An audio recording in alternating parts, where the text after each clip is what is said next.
Allez, les débats du 10h midi avec aujourd'hui pour débattre Jean-Claude Beaujour. Bonjour, vous êtes avocat, vous êtes vice-président de France-Amérique. Fatima Eloisi, bonjour. Adjointe au maire de Rueil-Malmaison et vous avez fondé Politique L apostrophe. Kevin Bossuet, professeur d'histoire en Seine-Saint-Denis. Bonjour Kevin. Et Jacques Miard. Bonjour Jacques Miard. Salut les copains. Maire LR de Maisons-Laffitte. On est content de vous retrouver, vous êtes en forme visiblement. Il n'y a pas de raison. Il n'y a pas de raison. L'allocation de rentrée scolaire, est-ce qu'il faut la transformer en bon d'achat? On a un peu l'impression que c'est un marronnier. Chaque année, on nous reparle de ce sujet, de ces bons d'achat, de cette allocation qui serait transformée selon les époques. À mon époque, comme je suis vieille, c'était en chaussures de sport. Ensuite, c'est devenu en portable. Maintenant, c'est en écran plat.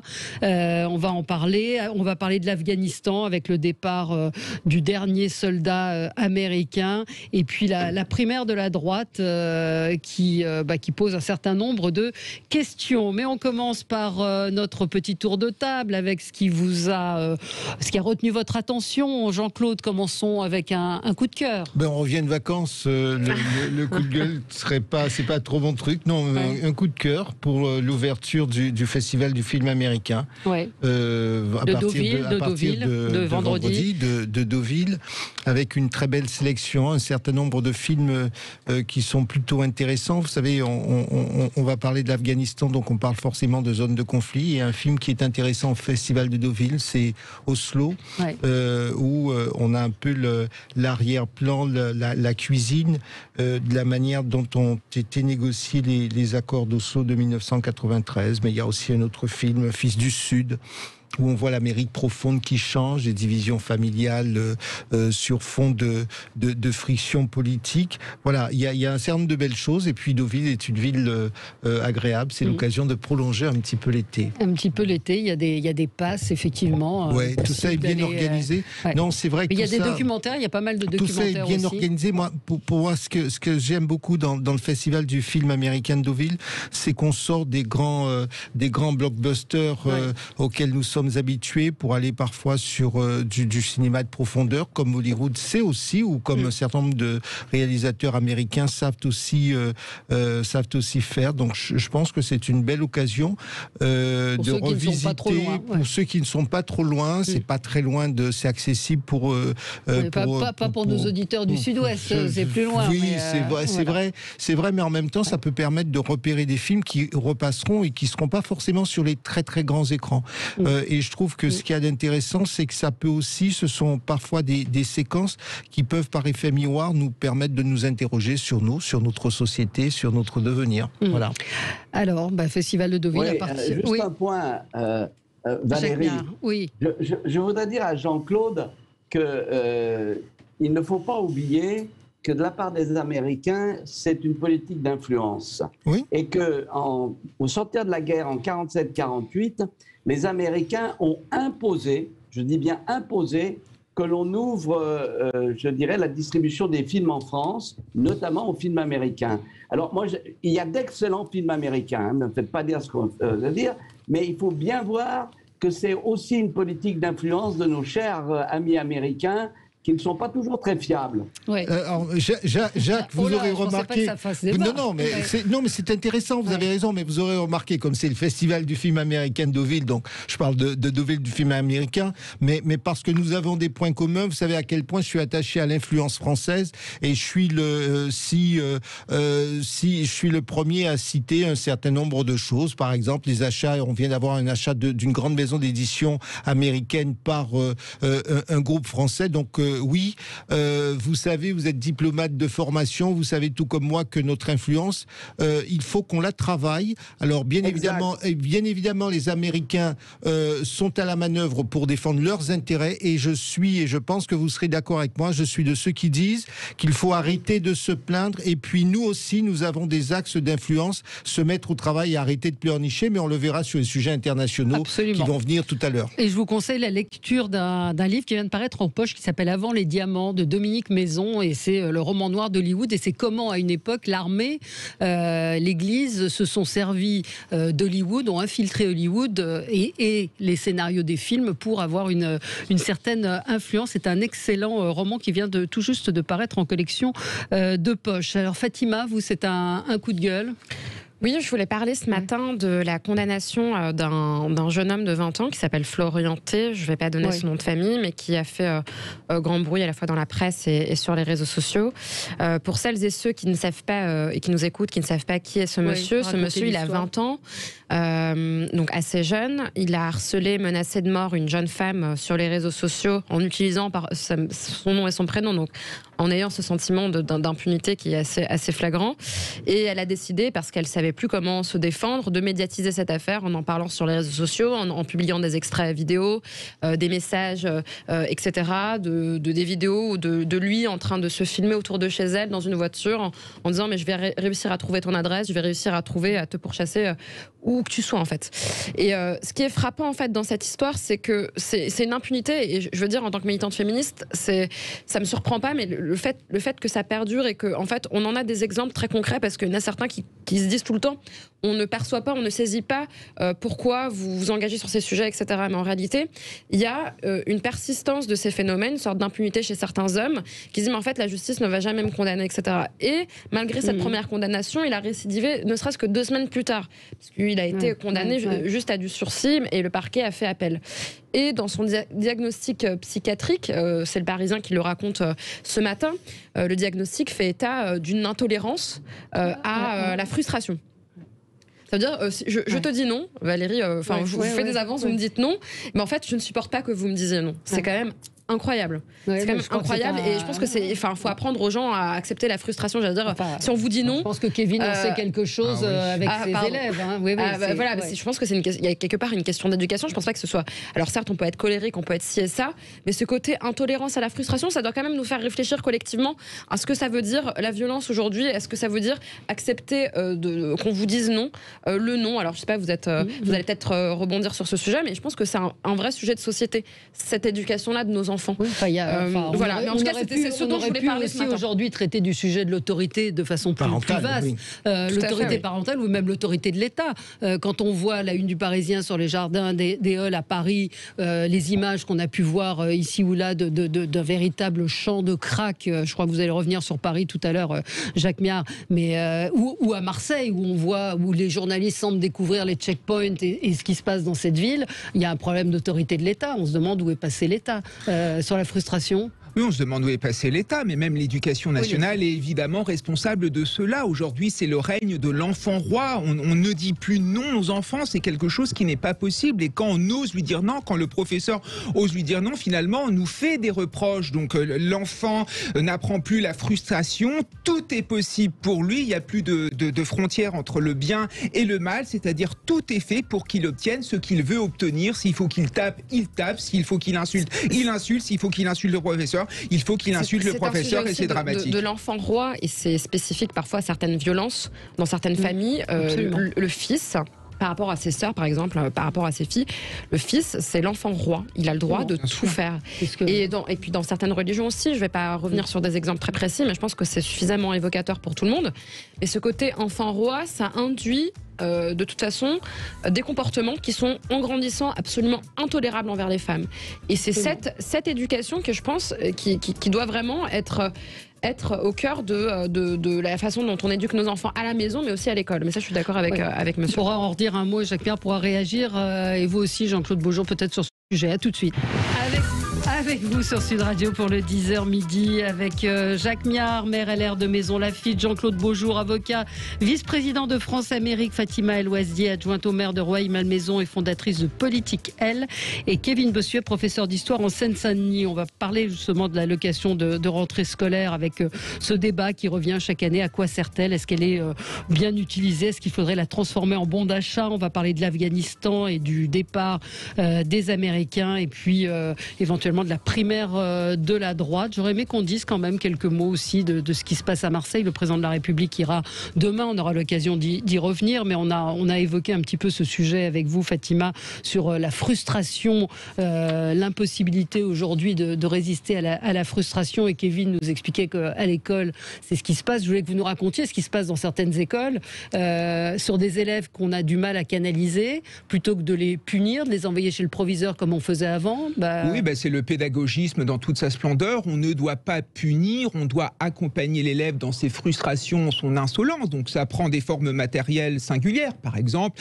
dans certains établissements, on a acheté des vélos qu'on a mis au fond des classes pour que les élèves perturbateurs pédalent pendant que le professeur fait cours. C'est le seul moyen qu'on a trouvé. Ou alors la mise en place d'un cahier des émotions où finalement on met en place un cahier dans la salle de classe où les élèves peuvent insulter les professeurs, peuvent dire tout ce qu'ils pensent. Le but, c'est d'éviter qu'ils le fassent en face du professeur ou vis-à-vis de ses autres camarades. Voilà où on en est dans l'école de la République, et c'est le problème de cette institution qui est une gauchosphère à ciel ouvert où finalement, sous prétexte de compréhension, sous prétexte finalement de comprendre l'élève, on le met dans une situation, on l'empêche de se construire, on l'empêche de devenir un homme, on l'empêche d'apprendre la frustration et on l'empêche finalement de devenir un bon citoyen. Et c'est dramatique. Et moi, si j'avais des enfants, je les mettrais dans le privé parce que j'ai fait toute ma scolarité dans le privé catholique et j'enseigne dans le public. Je peux vous dire, ce qui est en train de devenir le public, c'est une catastrophe. Ouais. Pourquoi vous partez pas dans le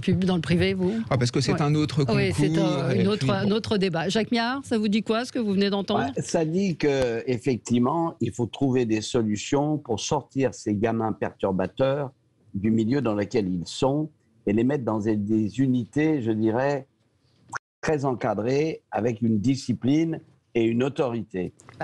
J'ai souvent cité d'ailleurs sur cette antenne ce que faisait Braque de la Perrière, qui était jeune en équipe de travail. Et malheureusement, ça a été supprimé pour des raisons que les militaires qui accompagnaient ce système ont refusé de participer, craignant que les crédits aillent vers ces institutions et qu'il n'en ait plus la libre disposition pour la défense. Mais je crois qu'il faut revenir à ce genre de brigade, d'encadrement, où on apprend la discipline, où on apprend le respect, où on apprend à se lever le matin. Donc c'est un encadrement qu'il faut rétablir, parce qu'on ne va pas pouvoir continuer. Kevin, ce que vient de dire Kevin est malheureusement vrai. Je ne savais même pas qu'il y avait des vélos au fond de la classe pour des pédales. Ça, c'est vraiment le summum de la bêtise. Mais ça montre bien dans quel état sont certaines classes et établissements de nos banlieues. C'est pas vrai partout, mais ça existe. Oui. Alors, moi, je serais attentif à dire une chose, c'est que, voyez, l'intérêt de lutter pour qu'il y ait, je partage ce qui a été dit, pour lutter pour qu'il y ait un minimum de discipline, un cadre, parce que depuis environ 30 ans, on a le sentiment que les choses sont bien lorsqu'il n'y a plus de cadre, il faut rien interdire, que c'est la liberté individuelle l'emporte sur tout, la liberté individuelle l'emporte sur l'intérêt général, quasiment. Eh bien, le problème que nous avons, et je sais que le président de la République est à Marseille, vous voyez les problèmes que l'on a dans nos banlieues, c'est aussi lié au fait qu'il n'y a plus de cadre, et si on ne rétablit pas, vous pouvez envoyer tous les policiers que vous voulez, et bien sûr, il faut non seulement de la police, il faut une justice qui soit ferme, vous savez à quel point je suis attaché au respect de l'ordre, mais dans le même temps, si on ne rétablit pas un certain cadre, un cadre social, un cadre moral, avec des valeurs qui sont des valeurs partagées, eh bien, on n'y arrivera pas, et on sera là à pleurnicher une situation identique. J'ajoute que ceux qui sont les plus pénalisés, ce sont ceux que l'on a tendance à plaindre. On dit, ben oui, il y a une France à deux vitesses, mais si on veut limiter cette France à deux vitesses, il faut remettre un minimum de cadres, un minimum de règles valables pour tous, quel que soit son milieu social, quel que soit l'endroit où on habite et quel que soit son sexe. Voilà. C'est l'universalisme de l'éducation. Valérie, sur Marseille, il faut voir que c'est le résultat d'un ensemble de faux fuyants. Je m'explique. La pénétration des armes en France, c'est parce qu'on a laissé faire un certain nombre de trafics en venant notamment de l'ex-Yougoslavie où les Kalachnikov, les AK-47 sont en vente libre ou quasiment. Et donc tout ça, ça a circulé. Deuxièmement, en ce qui concerne les questions de drogue, on a laissé faire, on dit il faut taper les grands bonnets. Ben, je l'entends bien, mais il faut aussi savoir que s'il y a des gros bonnets, c'est qu'il y a des consommateurs. Absolument. Et on n'a jamais taper aussi sur les consommateurs parce que, effectivement, en disant ils sont victimes, etc. Tu parles. Bon, et il y a aussi les pénalités en ce qui concerne la possession des armes. Chez nos amis britanniques, les amendes et les sanctions pour avoir une arme de guerre ou illégale, elles sont extrêmement fortes. Or, ce n'est pas le cas, etc. Et il faut rétablir des contrôles sur les frontières parce que ce sont des véritables passoires. On a confondu liberté de circulation et absence de contrôle. Donc c'est tout cela qui dure depuis 30 ans. Et c'est la raison pour laquelle, aujourd'hui à Marseille, eh bien, c'est le règne de la jungle. Oui, alors on va passer à votre coup de gueule, Jacques, juste pour dire quand même sur l'histoire de Florian T, comme vous l'avez dit, c'est aussi l'histoire de l'inaction de la police, de la justice sur le harcèlement des femmes, sur les signalements qui sont faits et où personne ne bouge. Alors on est arrivé à cette extrémité parce qu'il n'y avait aussi aucune prise en compte de sa plainte à cette jeune femme qui était menacée de viol et de mort. Hein. Justement pour pallier aussi à des inefficiences parfois du système, parce qu'il y a des policiers qui ne croient pas les victimes. Je rappelle juste qu'il y a une plateforme qui s'appelle arrêtonslesviolences.gouv.fr qui est dédiée aux violences sexistes et sexuelles, que vous soyez témoin ou que vous soyez victime. Le système n'est pas parfait, mais au moins ça a le mérite d'exister. Je voudrais juste rappeler pour peut-être celles et ceux qui nous écoutent, qui ont peut-être assisté ou été victimes de violences. Absolument. Jacques Miard, votre coup de gueule. Oui, c'est normal, parce que les coups de cœur, vous savez, j'ai une formule, quand on me parle des amours de X et Y, je dis, moi je m'en fous, parce que mes amours me suffisent. Voilà. Mais en ce qui concerne un coup de gueule, non, c'est les 30 km/h à Paris, c'est ridicule. Pourquoi c'est ridicule? Parce que tout ce qui est excessif est insignifiant. Et donc, il y a des moments, effectivement, il faut avoir du 30, mais il y a d'autres moments où on peut faire autre chose. Et j'ajoute une chose, on vous dit, mais 30, on va diminuer le nombre des accidents. Je vous rappelle que tous les accidents de la route, aujourd'hui, sont polycausales. Je m'explique. C'est-à-dire qu'il y a un phénomène de vitesse, c'est possible, il y a de la drogue, il y a de la somnolence, il y a de l'imprudence, et vous pouvez, à 25 km/h, tuer quelqu'un dès lors que vous êtes alcoolisé, que vous avez de la drogue et que vous traversez la voie et que vous allez tuer sur le trottoir d'en face, malheureusement, un passant. Donc ça n'a pas de sens, mais c'est à la mode. C'est pas la raison principale. Ce matin, David Béliard, adjoint donc à la mobilité, comme on dit, a déclaré qu'il voulait réserver la voiture à des usages essentiels à Paris. Donc clairement, ce qui est annoncé. Non, mais attendez, scandaleux. C'est scandaleux. Qui va juger des mouvements essentiels? Alors, c'est un adjoint de la mairie de Paris, Hidalgo, mais ça, c'est de la dictature. C'est véritablement un scandale. Et de cette espèce je dirais, de noria, de mouvement panurge, où tout le monde doit être à 30 km et avoir le petit doigt sur la couture du pantalon, c'est inadmissible. Et que vous disiez ça, ensuite on vous nous dit c'est la pollution. Ah oui, c'est la pollution. À 45% de la pollution, c'est la lignite allemande et la lignite polonaise qui nous arrivent. Donc il y a un moment, il faut arrêter. On a vu que lorsqu'il y avait le couvre-feu global, la pollution a diminué de 7%. Donc, ce ne sont pas les automobilistes qui polluent Paris, c'est tout à fait minoritaire. Donc, il y a un moment, il faut arrêter. Mais Jacques Miard, vous savez, quand on veut tuer son chien... Valérie, que vous puissiez défendre une idée que ça va, il faut j'ai rien défendu. Mais j'ai rien défendu du tout. Qu'est-ce que vous racontez? Vous citez pas des idioties, bon Dieu. Ah oui, non, mais c'est pour appuyer ce que vous dites. C'est-à-dire que c'est pour appuyer ce que vous dites. Bah non, c'est pour appuyer ce que vous dites. C'est-à-dire on va réserver la voiture à des usages essentiels. Je trouve cette déclaration grotesque, pardon. Elle n'est pas grotesque, elle est scandaleuse. Juridiquement compliqué. Juridiquement compliqué. Oui, mais ça veut dire qu'ils vont décourager un maximum de gens, comme dans de très nombreuses villes. Ils emmerdent les Français. Voilà. Ils emmerdent les Français. Et comme disait Pompidou, cessez d'emmerder les Français. Il y a un moment, ça suffit. Et donc, vous savez, bon, j'ai interdit de séjour Hidalgo à Maison Lafitte. Je peux vous dire que je maintiens l'interdit. Hein. Vous croyez qu'elle va supporter la frustration?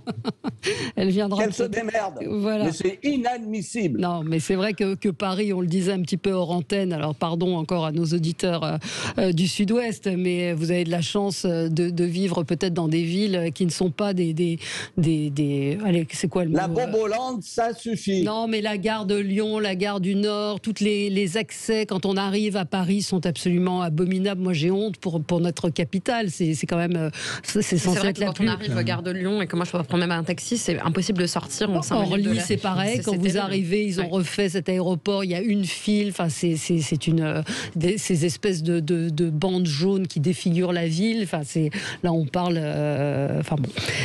Kevin, rentrée scolaire. Oui, une rentrée scolaire un peu particulière, notamment pour tous les enseignants qui vont faire leur pré-rentrée demain, parce que c'est la première rentrée après la décapitation de Samuel Paty. Et c'est vrai qu'on a l'impression que finalement rien n'a été fait pour lutter contre l'islamisme au sein de l'école de la République ou en dehors de l'école de la République. En juillet dernier, j'étais près de Conflans-Sainte-Honorine. Je me suis rendu devant le collège de Samuel Paty. Il n'y a rien, il n'y a aucune plaque. Même à l'endroit où il a été décapité, il y a une pauvre affichette qui a mis un badaud. Je suis prof. Il n'y a que ça. On a l'impression que finalement rien ne s'est passé et qu'on a déjà oublié Samuel Paty. Alors on a bien essayé dans l'éducation nationale de faire des réunions, de réfléchir un petit peu à cette lutte contre l'islamisme et ces enseignants gauchisants. La première chose qu'ils nous disaient, c'est ne stigmatisons pas ces pauvres musulmans, alors que ces musulmans ne veulent qu'une chose, qu'on en finisse avec cet islamisme et qu'on cesse en effet ces amalgames. Et là encore récemment, il y a une campagne d'affichage qui a été lancée par Jean-Michel Blanquer, donc un peu cucul la praline, et là il y a tous les syndicats de gauche, tous les enseignants de gauche qui ont accusé M. Blanquer de sombrer dans le racisme, de rapporter les élèves à leur origine ethnique. Pourquoi? Alors, c'était quoi la campagne? Je l'ai pas vu C'était une campagne avec des affiches où on mettait des gens de plusieurs couleurs, et d'après certains syndicats de gauche, on faisait en sorte de dire finalement que la laïcité ne s'adressait qu'aux personnes d'origine immigrée, ce qui est complètement débile. Donc on est dans un pays où on tue nos enseignants, dans un pays où on tue nos curés, dans un pays où on tue nos policiers, et on ne fait absolument rien. Et les politiques ne font rien tout simplement parce qu'ils ne veulent rien faire. Pour eux, il est déjà trop tard. Ils ont peur que ça pète dans les banlieues parce qu'ils ont toujours l'image des révoltes de 2005, et ce pays est en train de crever à cause d'un renoncement qui est une honte. Et je pense demain à tous ces enseignants qui vont rentrer dans leur salle de classe la boule au ventre parce qu'il y en a marre d'être autant maltraités, il y en a marre d'être les victimes de politiques qui ne jouent pas leur rôle et qui ne font pas leur travail. Alors, on va y revenir. On doit marquer une petite pause. C'est l'heure de la pause sur Sud Radio, mais on se retrouve dans quelques secondes. Mais qu'est-ce qu'il aurait fallu faire? Qu'est-ce qu'il faudrait faire pour qu'on sorte effectivement des fleurs, des bougies, des indignations, et qu'on prenne un petit peu les choses en compte? On va y revenir dans un instant. Avec vous sur Sud Radio pour le 10h midi, on va parler de l'Afghanistan, on va parler de la rentrée, de l'allocation rentrée. Un mot quand même sur ce que vient de dire Kevin Bossuet, à savoir on ne parle plus de Samuel Paty et pas grand-chose n'a été fait. Effectivement, on dit plus jamais ça, on allume des bougies, on met des fleurs, mais qu'est-ce qui a changé sur le fond? Jacques Miard, vous vouliez réagir peut-être à ça? Vous savez, je vais vous dire une chose, les préfets viennent d'envoyer à l'ensemble des maires des notes d'attention et de vigilance parce que le procès du Bataclan va ouvrir. Il est évident qu'on a un problème qui est en France, qui a une 5e colonne qui est chez nous. Et malheureusement, on a un certain nombre d'individus qui ouvertement font du prosélytisme et sont sur, je dirais, la ligne de crête et peuvent basculer à tout moment dans une paranoïa totale. Donc, il nous faut prendre des mesures d'éloignement.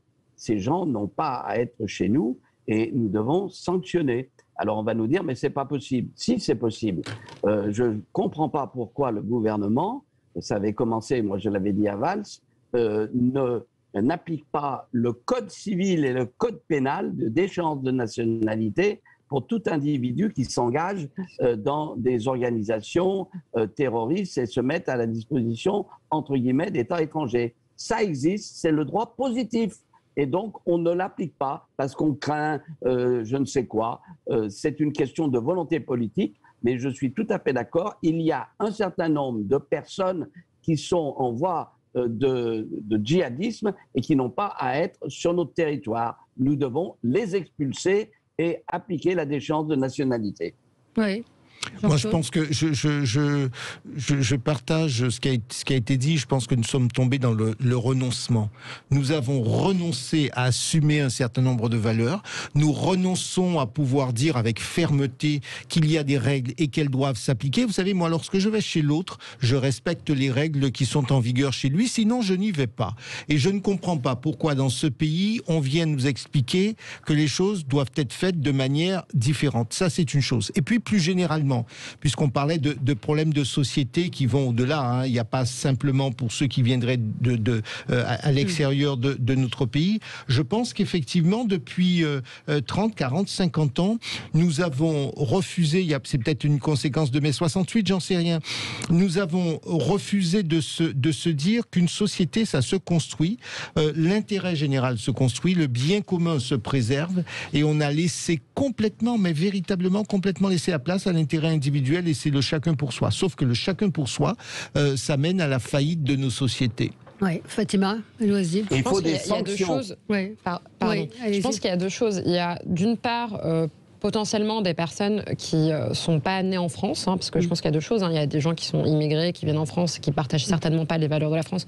Et celle-là, je suis d'accord, il faut prendre des mesures à la hauteur de la menace qu'ils représentent. Donc voilà, ça c'est une chose. Puis après, il y a la question de ceux qui sont nés en France et qui ont une éducation et qui vont à l'école de la République et qui malheureusement ne partagent pas les valeurs de l'école de la République, ce qui a été le cas un petit peu de ce qui s'est passé à Conflans-Sainte-Honorine pour Samuel Paty. Et dans ce cas-là, que faisons-nous quand il s'agit d'enfants français qui ont reçu une éducation qui est un peu en contre-courant de ce que la laïcité promeut et défend, par exemple. Mais ça, c'est un vrai sujet. C'est-à-dire que j'ai pas forcément la réponse. Cette auto-censure que font certains enseignants. Oui, mais alors ça, c'est parce qu'il y a une part, je pense qu'il y a une part de peur. Hein, je pense que et puis il y a une part aussi de ce que j'allais dire. Ce que vous appelez le gauchisme, un peu peut-être en caricaturant, mais il y a un côté de certaines personnes qui sont assez idéologiques, même dans les émissions, les éditorialistes, etc., qui trouvent toujours des excuses en permanence. Alors, je pense qu'au bout d'un moment, il faut arrêter de confondre islam et islamisme. Et c'est ça la première des confusions.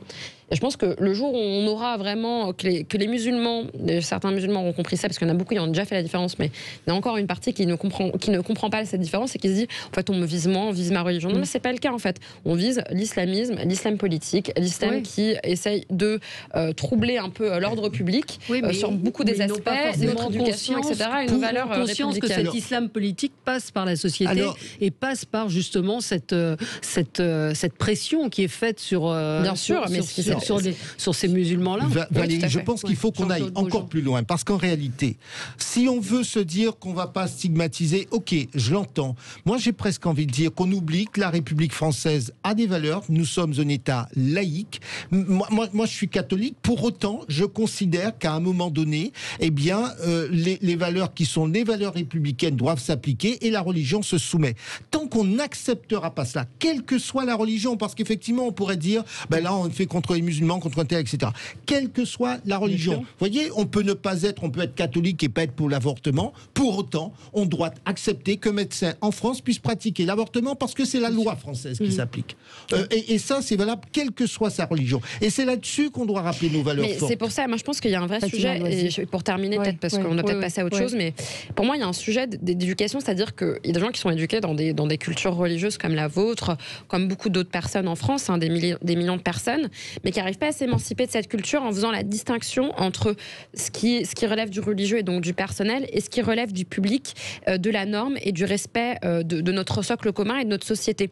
Et je pense que c'est là où la différence, les gens ne font plus la différence entre ces deux choses. Elles n'arrivent pas simplement à s'émanciper, c'est qu'elles veulent vous imposer une loi religieuse dans un espace qui devrait être un espace laïque. Ça n'est pas la même chose. Moi, je veux bien que quelqu'un soit extrêmement croyant, une personne soit extrêmement croyante. Maintenant, il y a un moment donné, il faut savoir, et il faut accepter, et il faut arrêter ce renoncement, il faut accepter qu'il y a des règles. Lorsqu'on dit que la loi, c'est celle-là, et ça n'est pas la règle religieuse qui s'applique, il faut simplement accepter qu'elle s'applique. Et tout le problème réside, et je termine sur ce que je disais, donc cette différence que certains n'arrivent plus à faire, mais il y en a qui vont encore plus loin que cette différence, c'est que maintenant ils mettent les lois religieuses au-dessus de la loi de la République.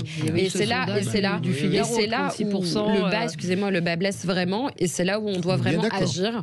Mais ça, c'est pour moi, c'est l'école, l'éducation et les professeurs qui doivent aussi avoir ce courage-là politique. Oui. Attendez, c'est l'école, c'est l'éducation, mais c'est aussi la sanction. Vous avez parfaitement, l'un comme l'autre, Jean-Claude et vous, madame, élaboré ce qu'est l'ordre public. L'ordre public, ce n'est pas des CRS qui matraquent. L'ordre public, c'est un ensemble de règles qui font qu'on vit dans la paix sociale et qu'on respecte l'autre.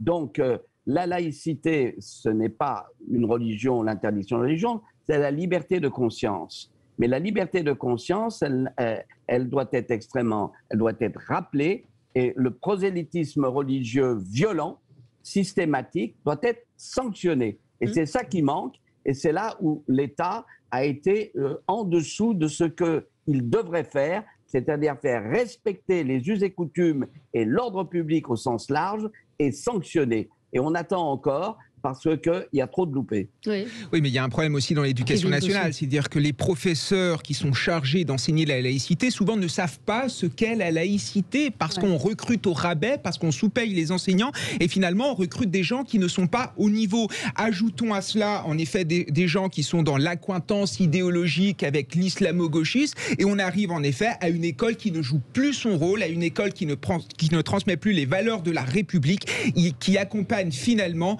certains élèves dans leur délire politico-religieux. Voilà ce que c'est qu'aujourd'hui le constat en France, et on ne s'en sortira pas. Je pense que la société française est foutue, parce que cette société française s'est laissée submerger par une idéologie, et surtout elle a peur que ça explose. Et voilà, et moi qui suis en banlieue, j'ai vu en 8 ans d'enseignement en banlieue les choses se dégrader, et notamment vis-à-vis des femmes, où il y a des gamines qui ne peuvent plus faire des sorties scolaires parce qu'on estime que les filles ne doivent plus faire des sorties scolaires, des gamines que j'ai eues qui voulaient devenir avocates, qui avaient un avenir formidable, qui étaient brillantes, et je les retrouve 3-4 ans après avec un voile sur la tête. Elles me racontent qu'en fait, qu'elles ont été un petit peu obligées de porter ce voile. Voilà où on en est aujourd'hui, et quand tous ces féministes refusent de condamner cela par pure politique politicienne, j'ai honte. Et même par rapport à ce qui se passe en Afghanistan, on est quand même dans un monde où on fait passer les talibans pour des bénis oui, mais on est où? Mais c'est quand même le cas aujourd'hui pour certains féministes. Oui, enfin pas toutes les féministes. Heureusement. On se retrouve dans un petit instant, on va parler de l'Afghanistan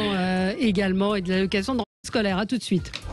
Avec vous sur Sud Radio, on a pas mal de sujets à traiter. On a pris beaucoup de temps sur d'autres sujets, mais c'est tout à fait intéressant. On va quand même parler de l'Afghanistan, l'allocation de rentrée scolaire. On aura le temps d'en reparler. Mais hier, c'était le dernier soldat afghan, le dernier soldat américain, les derniers soldats américains qui ont quitté l'Afghanistan, mettant un terme à 20 ans de présence militaire. Chaos, échec des États-Unis. Joe Biden porte une certaine responsabilité. Jacques Miard, vous qui, comme le rappelait notre ami avocat Jean-Claude Beaujour, rappelait que vous êtes diplomate de formation. Comment vous jugez ce qui se passe en ce moment en Afghanistan? Écoutez, il y a plusieurs aspects. Il faut parfois analyser ça avec la plus grande objectivité possible. Ce qui est certain, c'est que les Américains, en annonçant ce repli, ont déclenché une panique sans nom. Et qu'en réalité, c'est la crédibilité des États-Unis qui va souffrir dans les mois et les années qui viennent.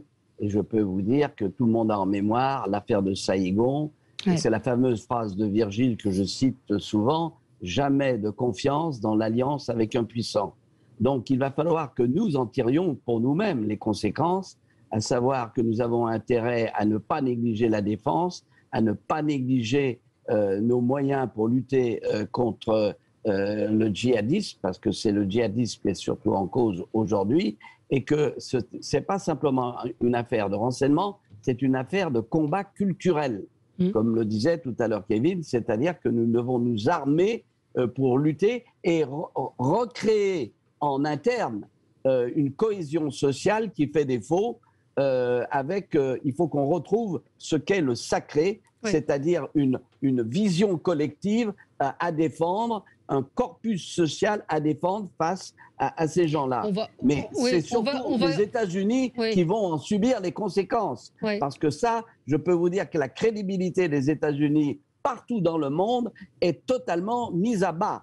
Et lorsqu'on a vu l'autre soir le président Biden, pardon, même si c'est très dur, mais avec un pathos, on a vu un vieillard qui avait véritablement des problèmes pour tenir la barre, et ça a été pathétique, et ça a été vu dans le monde entier. Ouais, et c'est vrai qu'on peut quand même s'étonner de voir la manière dont les États-Unis ont manqué d'anticipation, sont partis, pardon de cette expression, la queue entre les jambes pratiquement, c'est-à-dire en abandonnant toutes leurs armes, les chars, en laissant finalement tout en plan. Fatima El Ouazdi. C'est vrai que c'est très étonnant. Ces images et puis les bruits des talibans qui tirent dans le ciel pour célébrer le départ des Américains du sol afghan, c'est assez dramatique. Et moi, ce que j'en retire comme principale conséquence, c'est que on ne peut pas imposer quelque part par les armes la démocratie. Non. C'est-à-dire que nous avons un idéal. Il faut déjà l'appliquer chez nous, ce sera déjà pas mal. Oui. Nous avons chez nous, en tout cas, on a la chance d'avoir en France, en Europe, pour certains pays encore, des démocraties représentatives où il y a une liberté. Et ça, ça fait notre richesse. Et c'est pour ça qu'aujourd'hui, des gens partout dans le monde veulent venir en Europe pour y vivre, parce qu'il y a une qualité de vie et de liberté qui est indéniable. Cependant, on voit bien que c'est impossible d'imposer une idéologie, en tout cas l'idéologie démocrate, puisque c'est quand même ça qu'on a essayé de faire en Afghanistan, avec les armes, dans une population qui de toute façon, ne s'est pas rebellée contre les talibans, parce que je pense qu'ils étaient juste dépassés.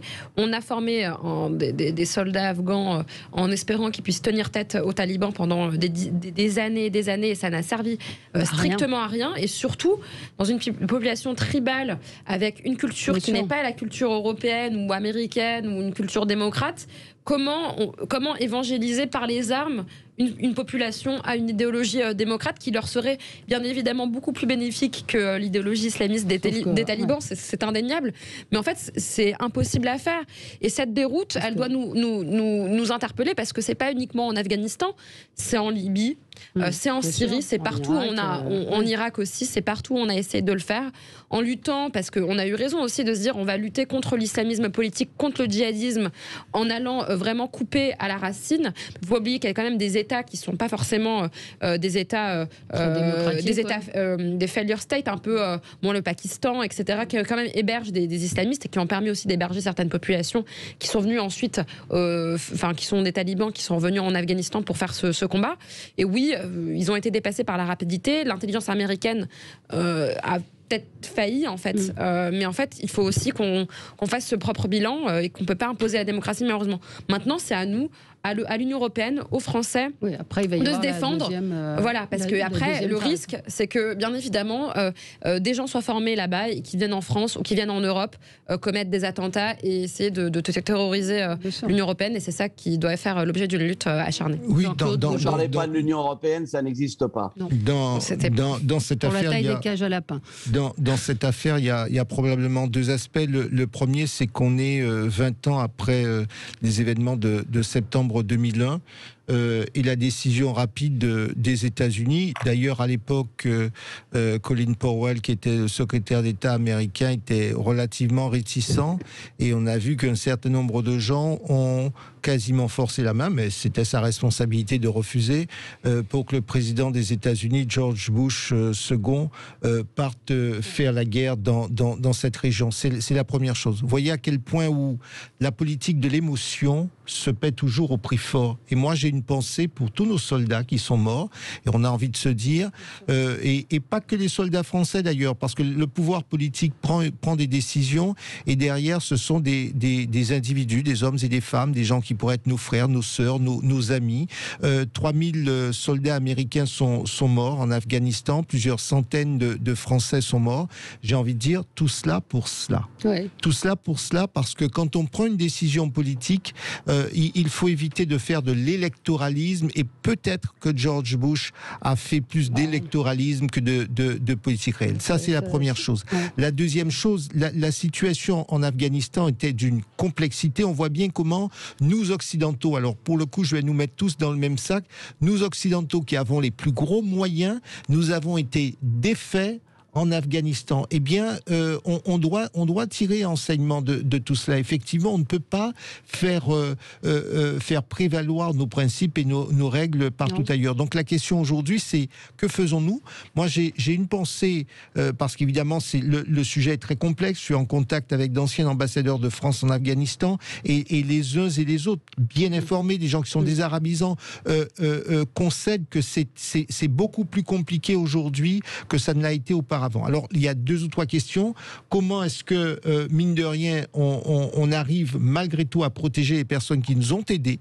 Parce qu'il est important que la parole de la France soit respectée, et ceux et celles qui nous ont aidés pendant notre présence, on doit tout faire pour pouvoir leur porter secours et protéger, pour les protéger. Ça, mais la difficulté, c'est pas qu'on ne peut pas, c'est la capacité. Attendez. C'est l'accueil. C'est précisément... Non, mais il n'y a pas que l'accueil en France, je parle d'une manière générale, les identifier, parce qu'on n'a pas encore identifié tout le monde, etc.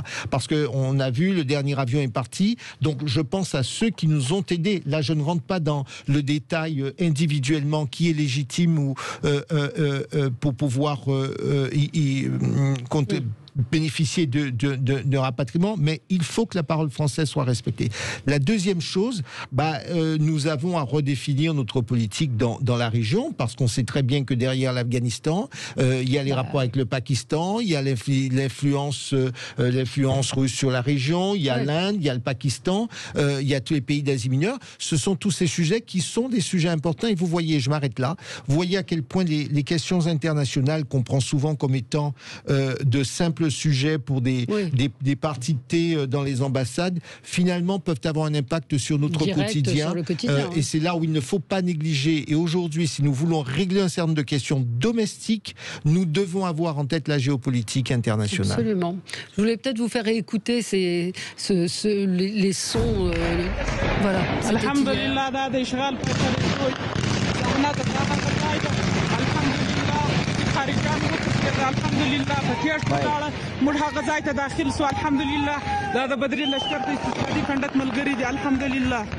Voilà, c'était les talibans qui tiraient et qui se réjouissaient du départ des Américains.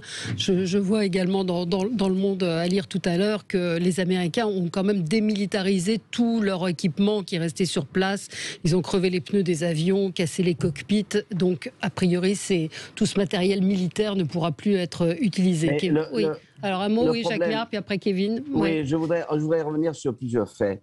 Premièrement, je le redis, c'est le problème de la crédibilité des Américains qui est en jeu. Et ça vaut ça pour Taïwan, ça vaut pour beaucoup d'engagements un peu par le monde. Donc il faut que nous en tirions nous-mêmes les conséquences. Et je ne pense pas qu'une défense européenne puisse être pour demain matin, mais c'est surtout par rapport à nos propres forces ce que nous sommes capables de faire pour entraîner les autres. Je voudrais souligner une chose, c'est que ça n'a pas beaucoup eu d'effet d'aura, mais les Américains, les vétérans américains, sont en train de monter des opérations qui s'appellent Pineapple, c'est-à-dire ananas, et ils sont en train d'essayer d'exfiltrer un certain nombre des gens avec lesquels ils ont combattu, et ce sont des vétérans américains. Donc on voit bien que même aux États-Unis, il y a une sorte de ras-le-bol par rapport à la politique qui a été menée par le gouvernement, et qu'il y a des mouvements privés qui essayent de faire face. Donc ça montre bien que la décision américaine a été prise un peu dans la précipitation, et qu'elle n'a pas, et que le renseignement américain n'a pas été capable à la hauteur d'apprécier les conséquences. J'ajoute enfin un point, c'est que quand on est afghan et qu'on veut vivre d'une manière différente, il y a aussi la résistance qui s'appelle soit la résistance passive, soit la résistance active. Je rappelle que lorsque nous avons été envahis par les nazis, ça a pris un certain temps, mais nous avons résisté. Alors, c'était des conditions peut-être autres. Donc, il y a...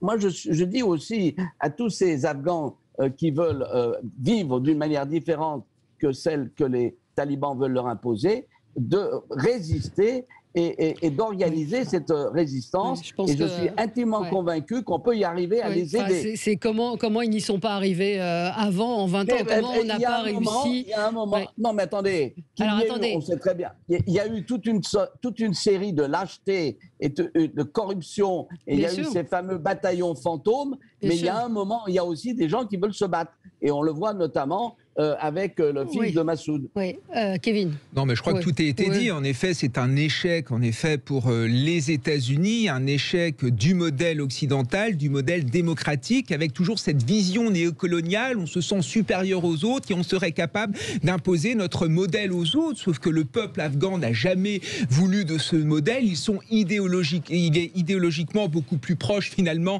des talibans que de nos valeurs à nous. Et évidemment que les valeurs occidentales ont sans doute séduit une partie de l'élite en Afghanistan, notamment dans le cœur des villes, mais la population a toujours été en incohérence idéologique, finalement, avec les talibans. Et les Américains ont toujours été vus par beaucoup comme, finalement, des envahisseurs. Donc je crois qu'il faut arrêter de vouloir imposer notre modèle aux autres et qu'il faut arrêter de vouloir s'ingérer dans la vie des autres. Occupons-nous de nos démocraties, gérons nos problèmes et arrêtons de croire qu'on est supérieur aux autres et que nos valeurs sont supérieures à celles des autres. Allez, on marque une pause. On va parler de l'allocation de rentrée scolaire. Est-ce qu'il faut la transformer en bon d'achat? À tout de suite. Débat, et il y a débat autour de l'allocation de rentrée scolaire. Dimanche dernier, le ministre de l'Éducation nationale s'est exprimé sur France 3 à propos de cette allocation scolaire et de l'allocation de rentrée. Alors je vous rappelle qu'elle est de 370 € 31 centimes par enfant entre 5 et 10 ans. Elle est ensuite de 390 € par enfant âgé de 11 à 14 ans et 404 € par enfant âgé de 15 à 18 ans. Écoutez ce que disait Jean-Michel Blanquer. Non, on sait bien que, si on regarde les choses en face, que parfois il y a des achats d'écrans plats plus importants au mois de septembre qu'à d'autres moments. Donc, bien sûr qu'il peut y avoir, qu'on peut regarder ça de cette façon-là. Donc, des bons d'achat, ça peut être intéressant, mais on a aussi besoin d'aider financièrement les familles. Mais ça peut être un enjeu de la campagne présidentielle. Ça peut être... Voilà, donc ça c'est ce que disait Jean-Michel Blanquer. Je rappelle qu'il y avait eu une étude qui est de la CAF qui concluait que 95% des parents ont utilisé l'allocation de rentrée pour les fournitures scolaires et les vêtements et que l'utilisation détournée de cette allocation serait minoritaire. Ce matin, Nathalie Elimas, secrétaire d'État à l'éducation prioritaire, était ce matin l'invitée de Sud Radio du Grand Matin. Écoutez ce qu'elle disait sur les modalités de l'attribution. En effet, on peut regarder, c'est pas un gros mot, comment on peut peut-être distribuer autrement. On parle des modalités de distribution, on ne parle pas des montants, on ne parle pas de l'assiette et des familles qui sont concernées. On regarde comment on peut faire autrement. C'est le cas par exemple, là je viens de vous parler des chèques restaurants, on peut parler aussi du pass culture, on peut parler aussi du passeport là que l'on met en place, 50 € par famille. Voilà, donc de mettre en place des bons d'achat ciblés. Vous remarquez quoi, Kevin Bossuet? Les enfants, ils viennent habillés correctement, ils ont leur fourniture Moi, je remarque une chose. Tout d'abord, il ne faut pas faire du mépris social. Il y a des gens qui ont réellement besoin, en effet, de cette allocation et qui est utilisée à de bonnes fins. Mais c'est vrai que ce qu'on remarque quand on est enseignant, c'est que finalement, il y a des gamins qui nous disent qu'ils n'ont pas d'argent pour acheter le roman étudié en français ou pour acheter un cahier, qui se ramènent le lendemain, finalement, avec l'iPhone dernier cri, etc. Donc forcément, on peut se poser des questions sur à quoi servent toutes ces allocations sociales que payent ces familles. Mais derrière cette question, je pense qu'il y a la question du consentement à l'impôt. C'est-à-dire qu'il y a des familles, en effet, qui touchent beaucoup d'aides sociales, qui ne sont pas forcément dans le mérite, qui ne sont pas forcément dans l'effort, c'est-à-dire qu'ils ne font rien toute la journée. Et de l'autre côté, on a en effet des familles qui appartiennent à des catégories populaires, qui travaillent tout le temps et qui n'ont droit absolument à rien. Et concrètement, on remarque souvent que ceux qui sont inondés de subventions sociales ont souvent des habits de meilleure qualité, ont souvent du matériel de meilleure qualité que les enfants d'ouvriers, en effet, qui ne bénéficient pas de toutes ces prestations sociales. Et c'est ça le malheur de cette société française, finalement, un système social qui ne valorise pas le mérite et qui entretient l'assistanat. Et les Français n'en peuvent plus. Oui, mais comment on fait je ne comprends pas très bien, parce qu'il me semble que les aides sont aussi conditionnées au niveau des revenus. C'est pas... Non, mais il faut qu'on soit bien d'accord. Alors, je n'ai pas les chiffres, mais ce que vous dénoncez, vous dites qu'il y aurait des gens qui bénéficieraient d'aide et puis d'autres qui en auraient besoin, qui n'en ont pas. C'est là où je comprends pas très bien.